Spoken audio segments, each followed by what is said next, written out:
Hi, my name is Mike Montgomery, and today I'm going to show you how to build this mid-century modern inspired beam style bed on Modern Builds. To preface this build, I want to say that I'm not going to give an incredible amount of measurements. There's a lot of room for variance within this project, so a lot of pieces are going to have to be cut to fit. Granted, in my written article, I'm going to give all the information you'll need to be able to build this yourself, but you're just going to have to do a little bit of math on your own. So the main beams of this bed are made out of 4x4s, and I made sure and paired 4x4s that had grain that ran in a similar direction and looked good together. Next, I planed the surface that the two pieces would be joined together with and the face opposite that. Then I marked and drilled holes for dowels. This is how I'm going to be attaching the two together. It's not absolutely necessary, but it's going to help line everything up really well. Then I could glue and clamp everything together. And once the glue had dried, I could run the two faces, the top and the bottom, that had not yet been planed through the planer. Here, I'm just squaring up one end past the snipe that the planer made, and then I'm measuring to 81.5 inches, and these are going to be my two side pieces. Then I cut my front beam, which is going to be 76 inches plus the width of my two side beams. Now, you're not going to see the back stretcher, so I just used a single 4x4. And once I knew everything was square, I marked and drilled for dowels on the tops of where all my beams met. I'm not going to be gluing these dowels in. All they're there for is for alignment purposes. That way, when I take the bed apart and put it back together, I can line everything up really square. The majority of this bed is actually held together with pocket screws. Now, I have a Craig K5 jig, which isn't actually supposed to drill through 4x4s, but I found a really cool video from a YouTube channel called Saws and Scraps that explains how you can kind of work around that. I'll link it in the description. What I'm doing here is making a rabbet on the inside corner of each of my two side beams. Now, it's kind of hard to explain, but this is where all of the 2x4 cross supports are going to be able to join the rest of the bed. And once I removed that piece, I just cleaned it up with a chisel. Then, while I had the table saw out, I went ahead and ripped 1.5 inches off of my back support. Now, this is going to allow room for the headboard to be able to sit behind it and screw into it. Now, this was a little bit of an issue I didn't think about, is the fact that I needed to join these two pieces together, and the rabbet kind of made that impossible. So I just glued in a piece of the offcuts, and it was okay. Then I could go ahead and put all my pocket screws in. And once the frame was together, I could add all of my 2x4 slats with pocket holes as well. The reason I'm using pocket screws here is because instead of drilling into that thin piece above the 2x4s, I'm drilling into the body of the beams, and that's a lot stronger. Then I went ahead and added a couple more 2x4 cross beams. That way everything would be as strong as I could possibly make it. The legs I'm going with are from a company called Industrial by Design. They're a set of 6-inch raw steel hairpin legs. Of course, you can paint these to match whatever color you want, but I'm keeping the raw steel finish. I love the way it gives a modern and industrial feel to whatever you put them on.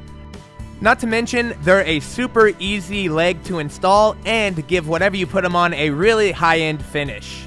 Now, my client wanted a little more room underneath the bed, so I made a simple riser block with some 2x4 scraps. So if you've seen many of my projects in the past, you've probably seen a few videos sponsored by Industrial by Design before. And that's because they're a really great company that makes a really great product. Everything that they make that I've tried out has been super heavy duty and has never failed on me. Not to mention they look great and are a really affordable price. So make sure and check out Industrial by Design's website, link is in the description, as well as a code to get 10% off your next purchase. And with the legs on, I could go ahead and flip the bed over, and I was already surprised at how sturdy it was. Alright, so I've got a minor problem that I kind of knew about, but I was just really pushing off because I didn't want to have to worry about it, but I kind of have to address it now. This piece right here needs to sit flush with the rest of these 2x4 supports. The headboard is going to sit flush against the back of this piece, but the mattress is going to sit on top of this piece. So I'm going to have to take this stretcher off and run it through the table saw, that way it matches the height of the rest of these supports. Let's do it. So after I scored my line, I realized that there were still dowels pinning everything together, so I had to use my Japanese handsaw and cut through one of those dowels. Once it was cut to height, I could go ahead and reinstall it using the same holes that were already there to keep everything aligned. Next, I could go ahead and cut my headboard to length. Now, anytime you're cutting plywood with a circular saw, 1, you'll want to use a straight edge, but 2, you'll want to cut it upside down so that your good face is facing down.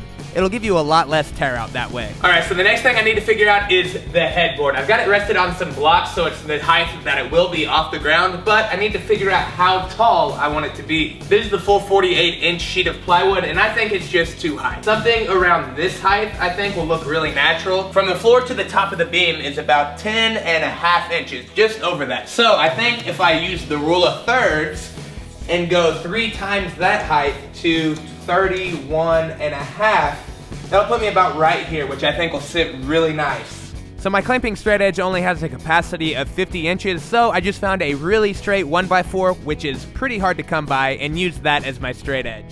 Then I used my jigsaw and cut out the sections so that my beams can stick through the headboard.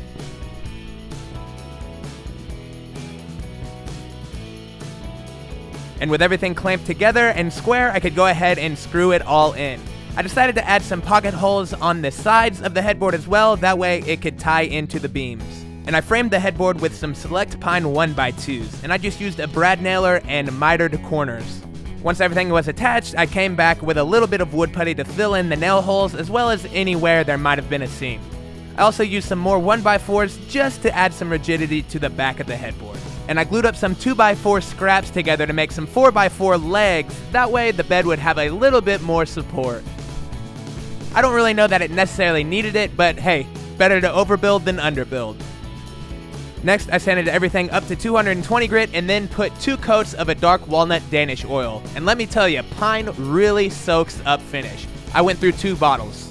And even though Douglas fir is really similar to pine, it tends to have a little bit more of a pink heartwood compared to the pine that I used on the headboard. You can kind of see the color difference here. So what I did to fix that was we mixed a little bit of ebony stain into the Danish oil for the bed and a little bit of a red cherry finish into the headboard. That way the two sort of mixed and matched each other a lot better. Once the finish cured, the bed was done. Now, I am absolutely thrilled with how this came out. I had the design in my head for quite a while, and to finally see it realized is really rewarding, and I couldn't be more excited. So thanks a lot for watching. I hope you enjoyed this project. If you did, please hit the like button. That lets me know what kind of projects you guys are into and what you might want to see next. If this is your first time to my channel, I want to say welcome, as well as please subscribe, because I put out a new project video every week and you'll definitely want to stay updated with those. If you've got any questions or comments on this build, make sure and leave that below. I try to get to all of those and answer as many as I can. And finally, I want to give one more big thanks to Industrial by Design for sponsoring this video and helping support awesome content like this. So make sure and check out their website so you can see the lineup of the rest of their products, and if you want, follow them on Instagram too. Thanks again everybody for watching, and we'll see you next week on Modern Builds.